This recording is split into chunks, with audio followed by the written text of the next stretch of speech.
Здравствуйте. На телеканале «Новый век» программа «Вызов 112». В студии Вера Фазлиева. И сегодня мы покажем, как на улице Фучика в Казани молодой человек ограбил пенсионерку.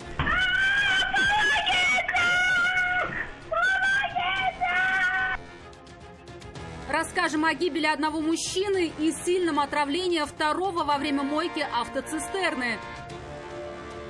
А также задержание нетрезвых водителей и причина огромной пробки вечером на проспекте Победы в Казани. 2 часа сидели, да. Это и не только. Прямо сейчас.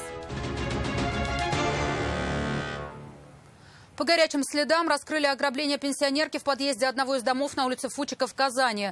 Днем пожилая женщина возвращалась домой. Следом за ней в подъезд зашел молодой человек, который вскоре выбежал с сумкой пенсионерки. А в самом подъезде раздался истошный крик. Найдя ключи, она обернулась перед тем, как открыть дверь. Молодой человек сзади делал вид, что увлечен перепиской.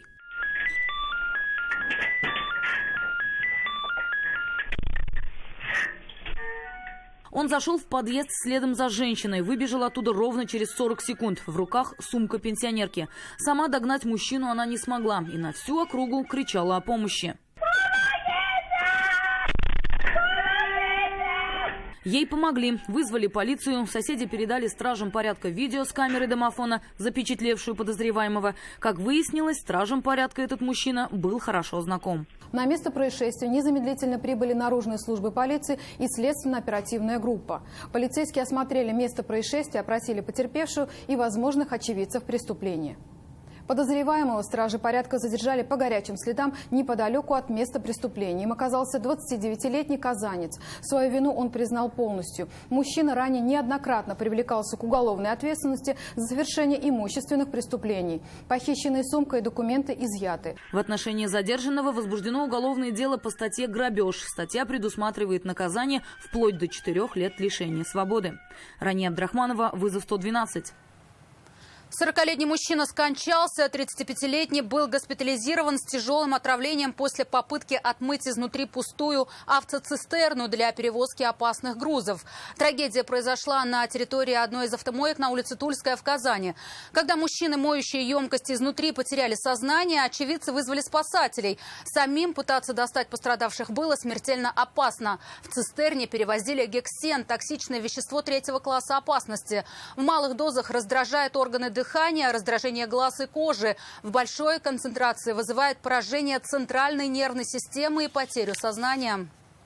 К сожалению, несмотря на реанимационные действия, мужчина 1984 года рождения скончался на месте происшествия. Второй мужчина 1989 года рождения был госпитализирован с острым отравлением химическим веществом. Сейчас пострадавший мужчина находится в стабильно тяжелом состоянии. Прокуратура Приволжского района Казани проверит соблюдение требований законодательства об охране труда и при наличии оснований примет меры реагирования. Экстренную эвакуацию жильцов одного из домов организовали стражи порядка Челнов. Выходя из отдела полиции после окончания смены, заметившие дым, идущий из дома напротив. Не теряя времени, они бросились к месту возгорания и приступили к спасению людей до прибытия пожарной охраны.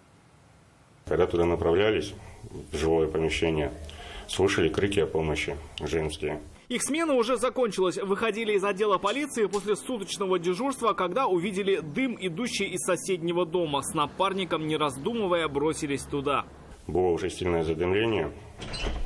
Мы подошли к комнате, где происходило возгорание. Дверь была открыта, пламя вырвалось именно в коридор данного жилого помещения. Мы закрыли дверь для чего? Чтобы прекратить доступ кислорода, так как пламя сильно вырывалось и сильное задымление было.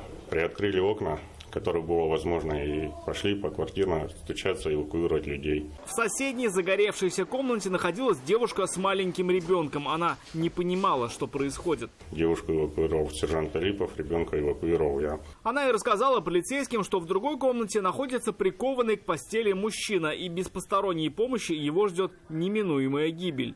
Уже в задымленном помещении попытались открыть дверь. Дверь была металлическая, закрыта снаружи. Вскрыть дверь у нас не получилось.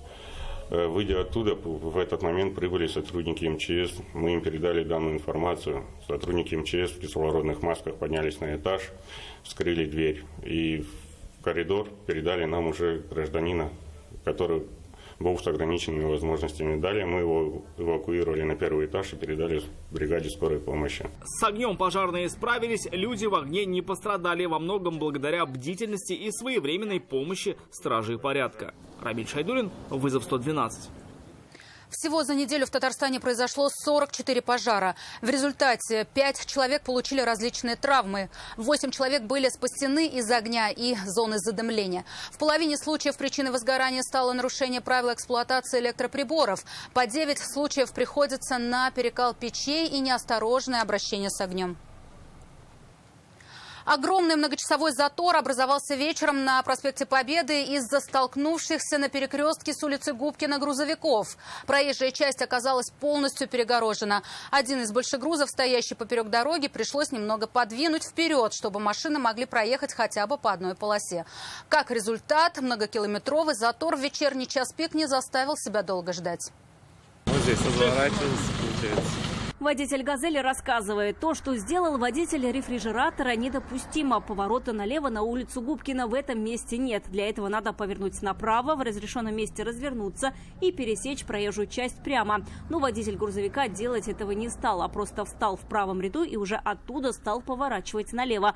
Так делают многие. Вот так у меня моя ошибка тоже есть. Я вот здесь развернулся, назад нормально стал. Здесь красный загорелся. Зеленый там загорелся, я выехал, он на меня прямо. Я тормозить даже не успел, я потихоньку ехал. У него даже скорость большой была.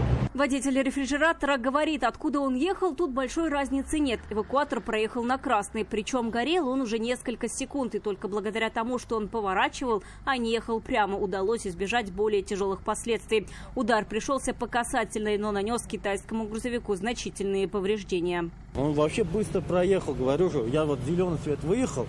Вот. Я ему говорю, налево посмотрел, даже у него фары не горели, если честно. Я вам так скажу. Я даже света не видел. Потом вот сюда, когда доехал, я чуть-чуть по тормозам, он проехать успел. Как сказать, у меня больше сломался машина, чем у него. У него почти, можно сказать, царапин. Момент столкновения был зафиксирован камерой наблюдения. На записи видно, что фары у «Газели» горели, но проехал перекресток ее водитель на красный свет. Остановившийся грузовик перекрыл почти всю проезжую часть. Для проезда всего потока по проспекту Победы осталась одна полоса. Я и так еле как полметра убрал, чтобы автобусы проехали. 2 часа сидели, да. Убрать автомобиль с проезжей части и освободить проезд всем остальным водитель не решился. Боялся остаться без прав. В аварии попадает нечасто. Опыта нет и что делать просто не знает. Первый раз такой. В 2 раз мы попадаем в ДТП. Европротокол оформляем достаточно. Я этот момент знаю. А таких моментов у меня опыта нет. Если ДТП оставляешь, права лишают. Что делать в этот момент, я не знаю. К тому же его автомобиль хоть и мог самостоятельно передвигаться, но с трудом, и ездить на такой машине, уверен мужчина, нельзя. Поэтому и не решился поехать в центр оформления ДТП. Вот у меня вот там впереди ничего нету. Как я должен так ездить? С одной фары, что ли? По ПДД я не должен так ездить, передвигаться. В конечном итоге, сделав фотографии места аварии и повреждений автомобилей, водители поехали в центр оформления. И теперь автоинспекторы будут определять степень вины в случившемся каждого из водителей. Вероника Гайнудинова, Дарья Кореева, вызов 112. 5 водителей с признаками опьянения задержали автоинспекторы минувшей ночью в Казани. Всем им предложили пройти экспресс-тест на наличие алкоголя в организме и пройти медицинское освидетельствование в больнице на присутствие в крови запрещенных веществ. 3 человека от процедуры отказались, а у 2 на месте было установлено состояние алкогольного опьянения. Дуем. Еще. Вот, все, достаточно. 0,709. Состояние опьянения установлено.